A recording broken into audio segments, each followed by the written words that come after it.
That's not something I say lightly. I grew up in a home where honesty wasn't just expected, it was demanded. My parents believed that respect came from telling the truth, following their rules, and doing what they thought was best. But at 26 years old, I've realized that their version of honesty wasn't about mutual understanding, it was about control. I live with them in a small, conservative town where traditions are everything. Moving out isn't something most people my age here even consider unless it's for marriage or a job that leaves no other choice. I have a stable remote job as a software developer, something I worked hard to get. But instead of celebrating my independence, my parents see it as another way to keep me close. My mom is a master of emotional manipulation. She doesn't yell or argue outright. Instead, she makes me feel guilty for wanting anything outside of her plans. If I ask for privacy during a call, she'll say, "I gave you life, and this is how you treat me." My dad is different. He's the enforcer. He's strict and dismissive, quick to shut down any opinion he doesn't agree with. To him, my dreams of independence are just childish nonsense. I've spent years convincing myself that living at home wasn't so bad. No rent, home-cooked meals, and the comfort of familiarity. It sounds good on paper. But the reality? I feel like I'm suffocating. Every decision I make, no matter how small, is scrutinized. If I buy something for myself, my mom will say, "Why waste money? We could have used that for something important." If I try to set boundaries, my dad calls it disrespectful and reminds me of how lucky I am to have their support. And the worst part? Deep down, I've always felt trapped by the guilt they instilled in me. They've sacrificed so much for me, so how could I even think about leaving? That thought alone has kept me here, stuck for years. But lately, something's changed. I've started feeling restless, like a caged bird staring at an open window. I've always dreamed of living on my own, building a life that's truly mine. I want to wake up in a place where I don't have to explain myself, where I can make my own choices without feeling like I'm betraying someone. It's not about rebellion, it's about freedom. Yet every time I imagine packing my bags, my parents' voices echo in my head, "Without us, where would you even be?" It's hard to shake off years of conditioning, but I'm starting to realize that if I don't take control of my life now, I never will. It all started to become clear after one seemingly small incident. I was on an important work call, one of those meetings where you need to be sharp and professional. I'd asked my mom beforehand not to come into the room, but halfway through, she walked in anyway, holding a laundry basket like it couldn't wait another minute. When I muted my mic to ask for privacy, she glared at me and said, "We gave you this house, you owe us your time." That sentence hit me like a punch to the gut. It wasn't just about the call, it was about everything. My life, my choices, my future. It was all tied to what they thought I owed them. That night, I lay in bed, staring at the ceiling, feeling more trapped than ever. My parents didn't see me as an adult with my own life. To them, I was just an extension of their plans. They expected me to stay home forever, help out with chores, and take care of them in their old age. My dad even said it out loud once, like it was the most natural thing in the world. "Why would you leave when everything you need is right here?" But the truth is, everything I need isn't here. What I need is freedom and independence. A chance to live for myself, even if it means making mistakes along the way. That's when the idea started forming in my mind. If I told them I wanted to move out, they'd never let me. The guilt trips, the arguments, it would all be too much. So I decided to take a different approach. I'd never lied to my parents before, but this time, I knew I had to. It wasn't just a lie, it was a lifeline. I needed a way to break free without setting off an explosion I couldn't handle. The plan wasn't perfect, and I knew it would hurt them, but I couldn't let that stop me. For the first time in my life, I felt like I was taking control. As I sat there, researching apartments and job markets in different cities late at night,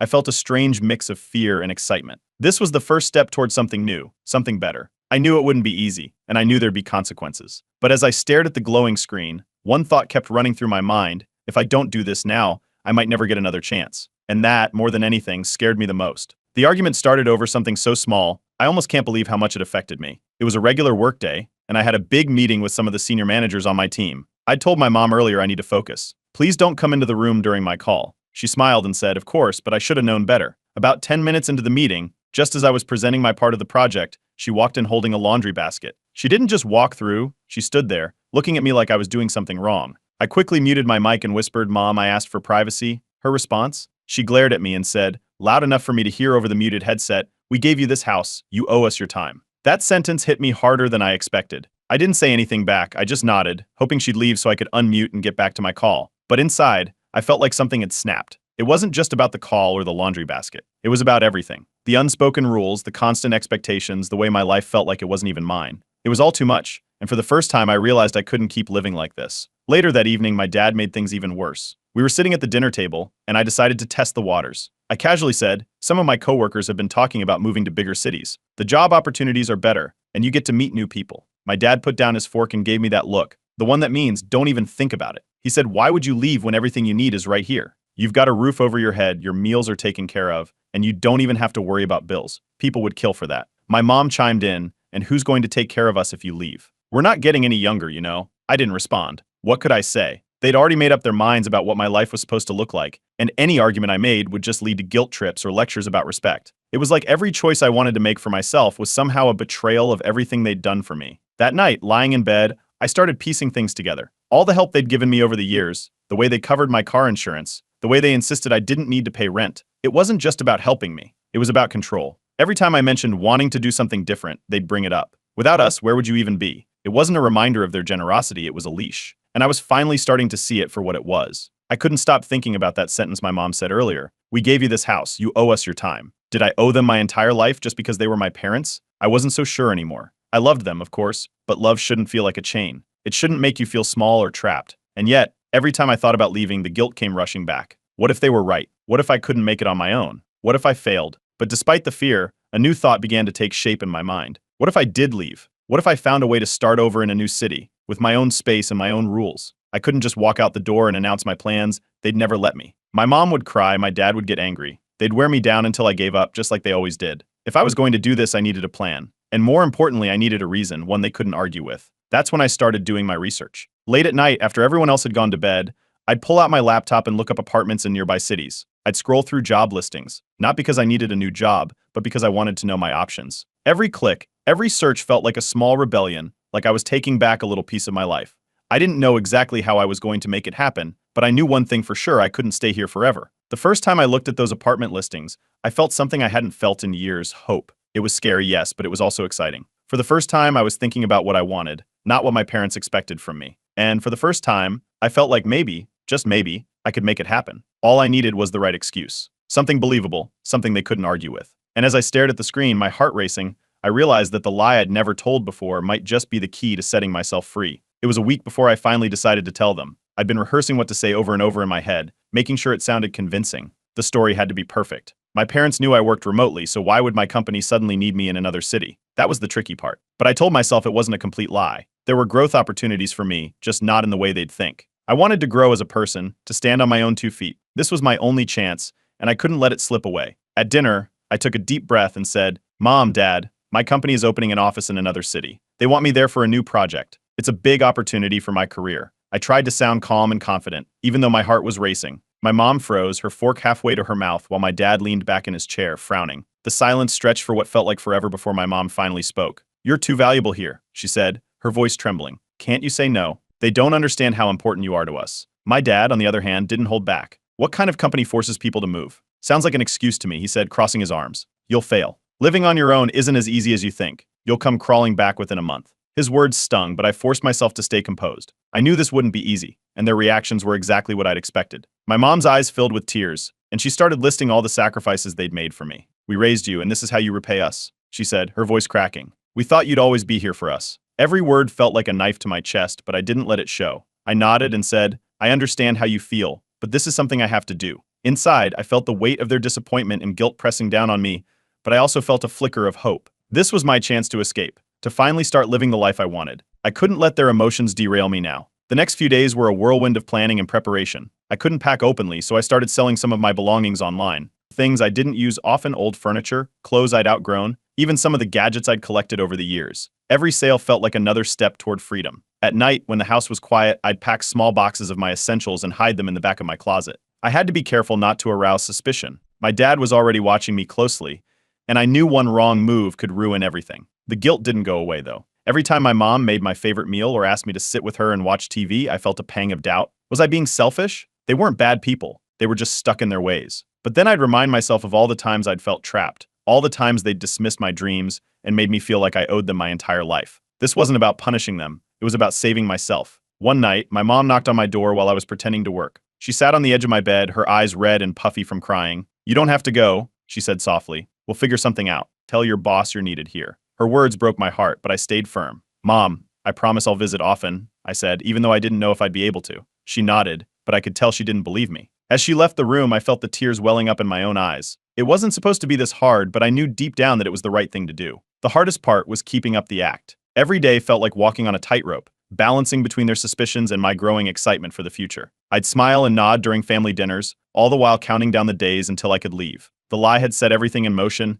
and now there was no turning back. For the first time, I felt like I was in control of my life, and that feeling kept me going even when the guilt tried to pull me back. The days after I told my parents about the supposed job transfer were a roller coaster. My mom, always the master of guilt trips, turned her tactics up a notch. Suddenly, she was cooking my favorite meals almost every night, dishes she hadn't made since I was a kid. "I thought you might like this," she'd say, setting the plate in front of me with a soft smile. It wasn't just the food. She'd bring up old memories out of nowhere. "Remember when you broke your arm, and I stayed up all night holding your hand? Or the time we made that birdhouse together? We've been through so much, haven't we?" Her voice would break slightly, like she was trying to hold back tears. It worked, too. Every story, every meal made the weight in my chest grow heavier, but I couldn't let it stop me. I smiled, thanked her for the food, and nodded along to the memories, but in my mind I kept reminding myself why I was doing this. I needed to get out. I needed to live my life. Still, the guilt was eating away at me. I started to feel like a stranger in my own home, caught between my love for them and my desire to be free. My dad, as usual, took a different approach. He didn't try to guilt me, he challenged me. One evening,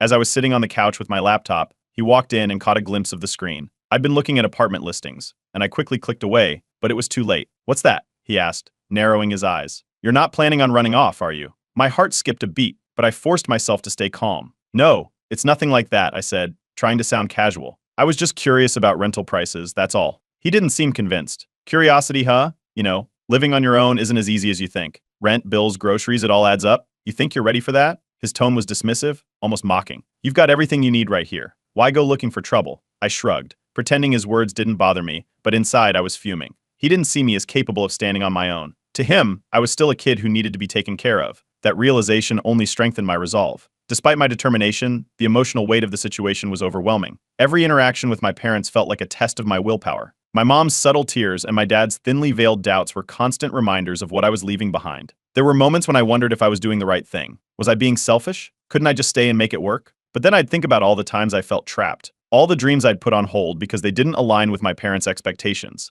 Staying wasn't an option anymore. I had to remind myself of that every single day. Even with all the guilt, I found moments of hope. Late at night, when the house was quiet, I'd sit in bed and scroll through listings of small apartments in nearby cities. I'd imagine what it would be like to wake up in a place that was truly mine, to decorate it however I wanted, to live without constantly walking on eggshells. Those thoughts kept me going, even when the doubts crept in. I knew I was walking a fine line, but I couldn't let myself falter. Not now. Not when I was so close. One night, as I was packing a small box of personal items to hide in the back of my closet, I caught myself hesitating. I held up an old photo frame, one of me as a kid, grinning ear to ear with my mom and dad on either side. We looked so happy. I put it in the box, then took it out again, unsure if it belonged in my future or my past. Moments like that made me question everything. But I reminded myself that I wasn't leaving because I didn't love them. I was leaving because I needed to love myself enough to choose my own path. The next morning, my dad brought up the apartment search again. "You're not still looking into that nonsense, are you?" he asked over breakfast, his tone sharp. "It's not nonsense," I replied, surprising even myself with the firmness in my voice. "It's just curiosity, like I said. You don't have to worry." He stared at me for a long moment before nodding. "Just remember where your priorities should be," he said, his voice heavy with warning. I nodded back, but in my heart I knew my priorities had already shifted. For the first time, they were focused on me. As the days passed, the tension in the house grew thicker. My parents were clearly suspicious, but they didn't push too hard. Maybe they thought I'd change my mind, that their words and actions would be enough to keep me there. But they were wrong. Every guilt trip, every subtle dig, only made me more determined to follow through with my plan. I was closer than ever to finally breaking free, and no amount of doubt or guilt could stop me now. At least that's what I told myself. It all came to a head on a day that started like any other. I was buried in work, trying to meet a looming deadline, when my dad walked into the room. He didn't knock, just barged in like always. "Why are there dishes in the sink?" he demanded. I paused, trying to stay calm. "I've been busy with work. I'll take care of them after this call," I said. He scoffed, crossing his arms. "Work? You're just sitting here at a computer all day. Meanwhile, we're out there doing the real work to keep this house running."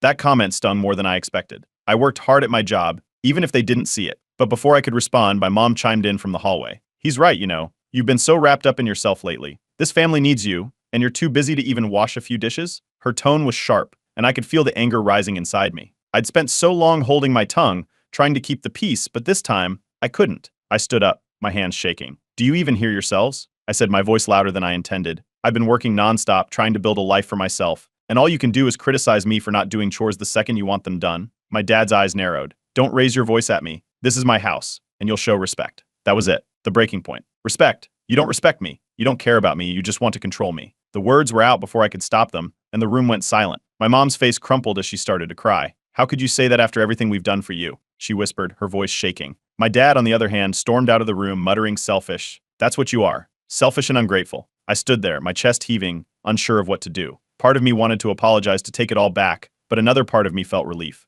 For the first time, I'd said what I'd been holding inside for years. It wasn't pretty, and it wasn't kind, but it was the truth. And in that moment, it felt like the weight of all their expectations had been lifted, even if only for a second. The fallout was worse than I expected. My mom barely spoke to me for days. When she did, it was short and cold, like she was trying to punish me with her silence. My dad, on the other hand, became colder and more distant. He'd barely look at me during meals, and when he did, it was with a look of disappointment that cut deeper than words ever could. The tension in the house was unbearable. Every interaction felt like walking through a minefield, and I was constantly on edge, waiting for the next explosion. Despite the chaos, I noticed something surprising. They didn't try to talk me out of leaving anymore. It was like they'd given up, assuming my outburst was just me venting, and that I'd come to my senses eventually. My mom stopped cooking my favorite meals, and my dad stopped making his usual remarks about how I'd never survive on my own. At first, it felt like a small victory, but the silence that followed was even harder to deal with. I knew they were hurt, and a part of me hated that I was the one causing it. But deep down, I also knew it couldn't be any other way. I couldn't stay in a house where my dreams were dismissed,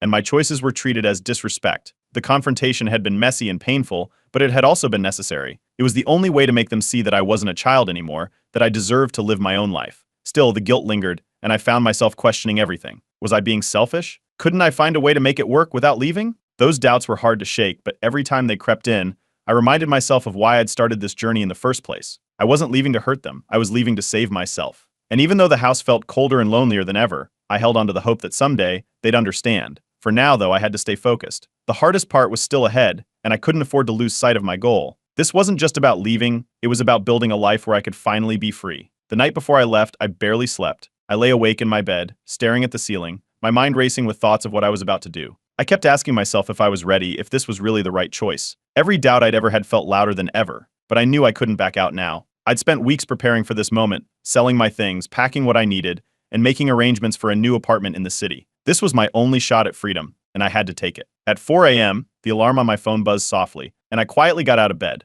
I'd rented a moving truck the day before and parked it a few streets away, so my parents wouldn't notice. The house was completely silent as I tiptoed through the hallway. My parents' bedroom door was closed, and I could hear their soft snores. For a moment, I hesitated, wondering if I should wake them up to say goodbye. But I knew how that conversation would go. It would turn into more guilt, more pleading, and I wasn't strong enough to handle that. Not today. Instead, I left a handwritten note on the kitchen table. I'd rewritten it a dozen times, trying to find the right words to explain why I was leaving. In the end, I kept it simple: I love you both, and I always will. But I need to live my own life, and I hope someday you'll understand. Please don't think this means I don't care. It's because I care about myself too. Thank you for everything you've done for me. I'll be in touch when I'm ready. Love, my name. As I folded the note and placed it next to the salt shaker, my hands trembled. It felt surreal, like I was watching someone else's life unfold. But as I stepped out the front door and into the crisp morning air, a strange sense of calm washed over me. This was it, the moment I'd been dreaming about for so long. I loaded the last of my boxes into the truck, took one last look at the house I'd called home for 26 years, and drove away. The drive to my new apartment was both exhilarating and nerve-wracking.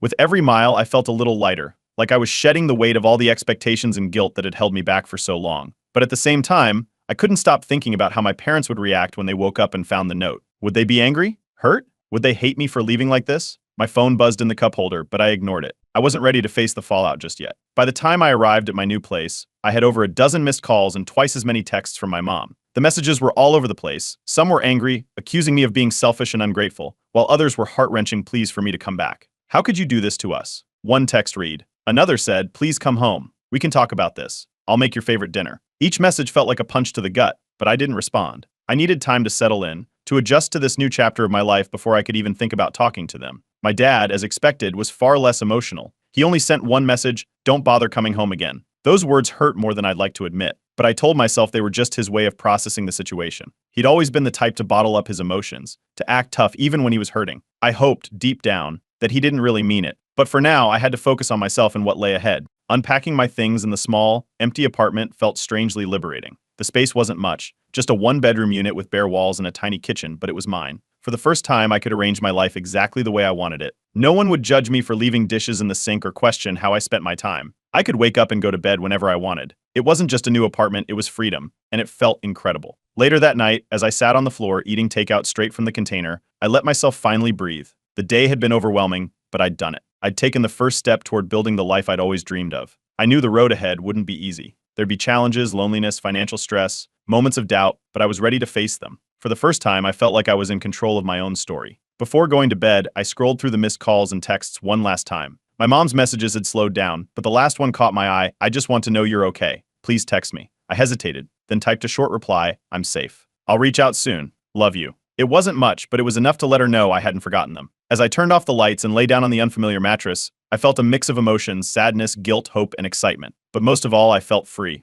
And for now, that was enough. Moving into my new apartment was an experience I'll never forget. The place was small, just a one-bedroom with a tiny kitchen and a bathroom that looked like it hadn't been updated since the 90s. But to me, it was perfect. It wasn't just an apartment, it was freedom. For the first time in my life, I had a space that was entirely mine. I spent the first few days unpacking my boxes, arranging furniture, and figuring out where everything should go. I kept it simple, but every decision felt monumental. No one was looking over my shoulder, telling me what to do. It was overwhelming but exhilarating. One of the first things I did was explore the neighborhood. The city was so different from the quiet, conservative town I'd grown up in. There were coffee shops on every corner, busy streets filled with people from all walks of life, and a sense of energy that made me feel alive. I started visiting a local park every morning, just to sit and take it all in. It was peaceful, and for the first time in years, I felt like I could breathe. The freedom was intoxicating, and I couldn't get enough of it. As the days turned into weeks, I began settling into a routine. My work stayed the same, it was remote, so I could log in from anywhere. But my life outside of work started to change. I joined a community group at the library, signed up for a beginner's painting class, and even started going to the gym.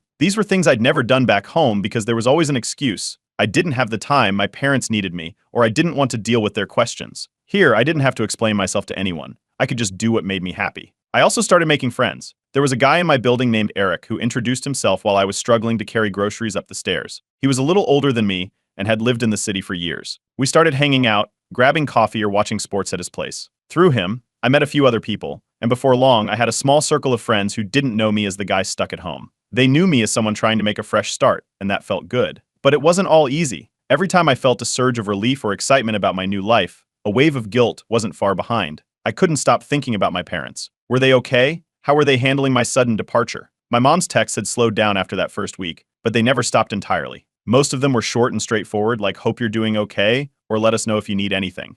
But occasionally, there'd be a message that hit me harder. "Your dad doesn't talk about you anymore," she wrote one night. "He acts like you don't exist, but I know he misses you." That one stayed with me for days. I couldn't figure out if it made me angry or sad. Part of me felt like they deserved this, like they needed to see what life was like without me to lean on. But another part of me couldn't help but feel guilty. My mom had always been emotional, but hearing from my younger sister that she wasn't eating well, that broke me. I knew I couldn't go back, but I hated the idea that I might have hurt them so much by leaving. One night, as I sat in my apartment scrolling through old photos on my phone, I found myself spiraling into doubt. Did I abandon them? Did I turn my back on the people who raised me? Or did I finally save myself? It was a question I couldn't answer. I loved my parents, but I couldn't ignore how suffocated I'd felt under their roof. I thought about all the times my dad dismissed my opinions or my mom used guilt to keep me in line. Was it wrong to want more for myself? I leaned back on the couch, staring at the ceiling, and let out a long breath. Maybe I hadn't handled everything perfectly. Maybe I could have communicated better or found a way to leave without causing so much pain. But at the same time, I knew that staying would have been worse. I would have kept shrinking, letting their expectations define my life until there was nothing left of me. Leaving was messy, but it was necessary. I had to believe that. As I drifted off to sleep that night,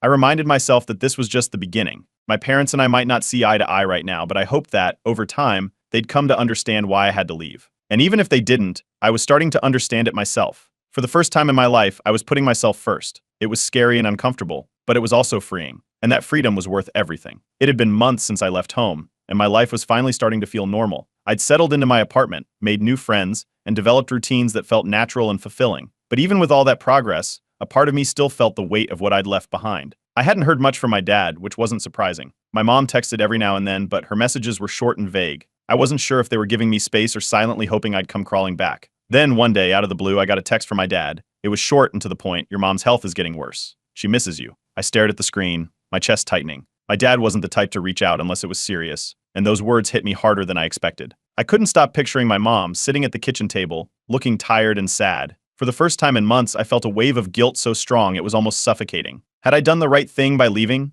Was I being selfish? Or was this just another way for them to pull me back? The text left me in a state of turmoil. My first instinct was to pack a bag and drive straight home. But then I thought about everything I'd been through to get here, the years of feeling trapped, the nights spent planning my escape, the courage it took to finally leave. Going back, even for a visit, felt like stepping into dangerous territory. I wasn't sure if I could walk through that door without losing the progress I'd made. Would they see my visit as a sign of weakness? Would I end up falling back into old patterns? I spent the next few days agonizing over what to do. Part of me missed my mom and wanted to be there for her, but another part of me was terrified of losing the independence I'd worked so hard to gain. I talked it over with Eric, my neighbor and friend. You can't pour from an empty cup, he said, leaning back in his chair. If you go, make sure it's on your terms. Set boundaries. His words stuck with me. I realized that I didn't have to choose between helping my mom and maintaining my freedom. I just needed to find a way to do both. That night, I sat down with a pen and paper and wrote a letter to my parents. It wasn't easy, but I knew it was the best way to explain how I felt without getting caught up in an argument. I started by thanking them for everything they'd done for me,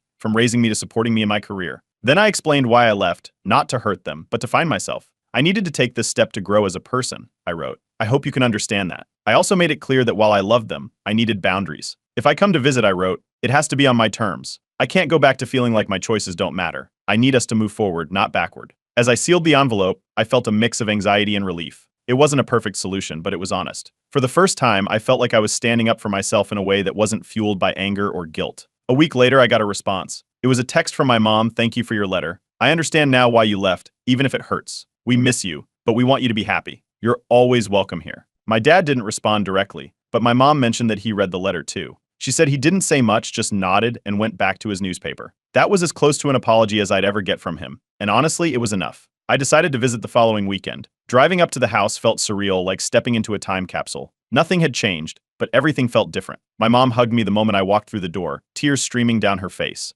I'm so glad you're here, she whispered. My dad gave me a stiff nod, but didn't say much. It was awkward at first, but as the day went on, we started to find our rhythm again. I kept the visit short and made sure to leave before things got too comfortable. I wanted to leave on a good note, and I did. As I drove back to my apartment that evening, I felt a strange sense of closure. I didn't have all the answers, and things with my parents weren't perfect, but they didn't need to be. What mattered was that I'd found a way to move forward without losing myself in the process. For the first time in my life, I felt like I had control, not just over my decisions, but over my relationship with them too. As I parked in front of my building and stepped into my apartment, I looked around and smiled. This was my space, my life, and my journey. I'd faced the guilt, the doubts, and the fear, and I'd come out stronger on the other side. For the first time in my life, I thought I feel free, and I won't give that up, no matter what.